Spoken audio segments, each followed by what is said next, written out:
Chenrowa mar ng'egwenge wa kawuono terowa nyaka Karachuonyo County ma Homa Bay kamodwa winjo ni nying mar gweng' ma Norway no chakore nade. Jafwambo marwa Millicent Adhiambo miyowa sigana no.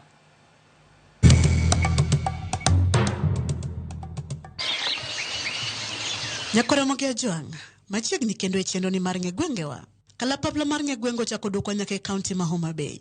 Kuma wakelo ni gweng' ma iluongo ni Norway. Ramogi, bende pachi paro gima mara paro. An ang'eyo mana Norway mayudore loka piny Europe, e bwo Sweden kanyo kendo go tong' gi Finland kaachiel kod Russia. To ma Homa Bay ni Ramogi, we wawinja nena ni to ere kaka ne ochakore ei Central Karachuonyo kamoro ni Kanam machiegni. Jogweng' maluora ni to wacho ang'o? Pachgi chalo nade? Norway no kaluwore gi sigana mayudo kan dhi mbele ne kaeri in the early 80s jo Norwegians no biro mano occupy space ni kane dia Norway. Koro nying no nikech wasunge mano kwongo settle ka no a Norway, koro mane kama nying no wuoke. Norway en Red Banner Save the Children, mane kaka ne nyinge okete, nyinge ne chalo. Wase winjo paro mopogore kowuok kuom jodak maluora ni kagiyango kaka gin giparo gimomiyo nochak gweng' magidake ni Norway. To koro Ramogi machiegni mondo wawinja ni adieri kuom jogo mane nitie ka Norway ne chakore. Ang'o madeni kel gweng'ni luong ni Norway maket kod piny mar Norway mayudore loka e piny jowagunda. Kaendi ne chon kane pok jo wasunge gi nobiro ni luonge ne Luanda. Jine negi lope gi mane gipuro individually kendo ne gin bende gitimo activities mamagi. Mier no ger ka. Mier ma jo piny no gero. Koro kane wasungu gi obiro to emane koro nying mar Norway ni no donjo go nikech ne gia Norway. Wasungu no a Norway. Koro agi Norway no miyo nying mar Norway obiro ka kaluwore gi kuma ne giaye. Koro Norwegians gi obedo kaeri nyaka early 90s kane gitimo chenro mopogore e community. Ne itimo pur ka, ne ntiere pith dhok, ne ntiere pith gwen. Ne gitemo konyo the community sana nyithindo. Oseyangore Ramogi Juang ni gweng'ni ne ochakore kalure kod moko kuom jopiny Norway ma bende ne omolo e alwora ni kendo godak ma ochako chwalo chenro mopogore mar konyo jodak malwora ni. Iparo nade Ramogi, bende jo Norway gi pod gintie alwora ni koso ni gisedar? Ang'o manyalo bedo ni notimore? We wawinjane. Kanochopo early 90s so there was a diplomatic row. Nentiere tabu e yor diplomasia e kind piny Kenya gi Norway ndalo President Moi, the late President Moi. Koro nomiyo wasunge go banka ne koro nentiere diplomatic row to ne giwuok. Wuok margi ne en ni winjruok nobedo marach e kind jo Kenya gi jo Norway. Ramogi, jo Norway onge modong' kata achiel. Kata kamano nitie olembe mag dongruoge mane giweyo. To bende olembe go pod jodak dhigo nyime. Kane giwuok to ka koro ne owe ni mondo ng'ini to ere kako nyalo konyo jopiny. Then obedo e lwet jopiny for a few years, 1 or 2 years.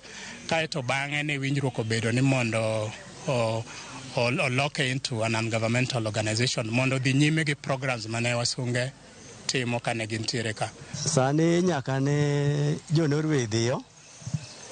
Koro wadong' giweyo wapuro bel ka, wapuro nyanya, wapuro alot, wapuro ka. Koro gik mane giweyo ka gemo pod wadhi go mbele.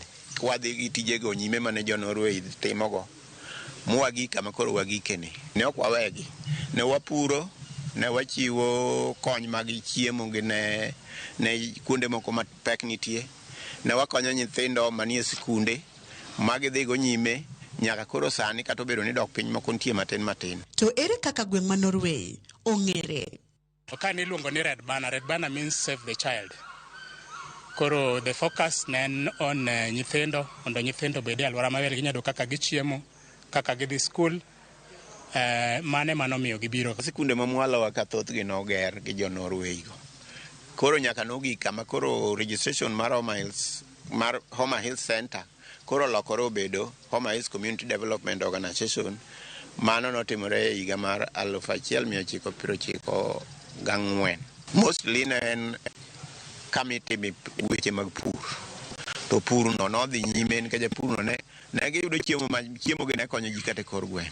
Kuonde ma odok piny mondo gikony obed kuonde mabeyo to ahinya ma nyithindo nyalo dak e yo mokwe. Kata obedo jodak mane odong' e alwora ni tok dar jo Norway dhi nyime kod medo siro kendo chwalo nyime dongruoge mane giweyo. Kwayo mage ma pod gin go mar neno ni gweng' ma Norway omedo dongore kendo ting'ore malo. Nyamang'aya Gladys Wanga, High Excellency, no promise ni jokalro dhi biro mondo gi set up base. And advantages mag kalro en ni jowa puro bel, jowa puro oduma, jowa puro horticultural crops e gwenge. Ka upo ni wanyalo yudo bel, thoth ni wasebedo kwa tero bel Kitale. To Kitale bor, kata transport cost kende, mitero godo bel Kitale is so high.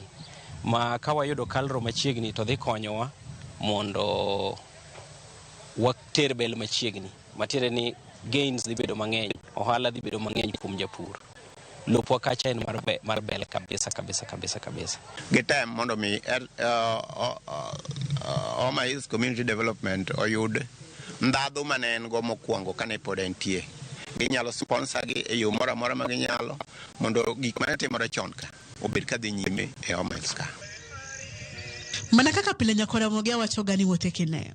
Sami wuotho tiradogo samiradogo do tipenjori nino chakore nade. Kawuono wuodhwani oradonwa kod Norway. Ng'ama nong'eyo ni nitiere gweng' moro kaluo kaendi ei Karachuonyo ei Homa Bay miluongo ni Norway. Kata nakia. Ka okauso lewa ang'eyo ni thothwa ne wang'eyo mana Norway mane piny loka jorochere. Kata kamano sani kiwinjo ka ng'ato wacho ni ajachopo Norway, adadhi Norway, awuok Norway, to nyaka ikuongi penje ni ler nane Norway mane midhie, ma Homa Bay koso maloka piny jorochere. Ka kamano to riti masani nyaka Ramogi ajwang' kik idhi mabor medikete mane wang' jowi mar Ramogi kuma wabo medo kelonu nono magwenge mopogore obed ming'eyo mapok iwinjo kata ma iwuokie medikete mana kaendi kik idhi mabor. Nyinga Millicent Adhiambo.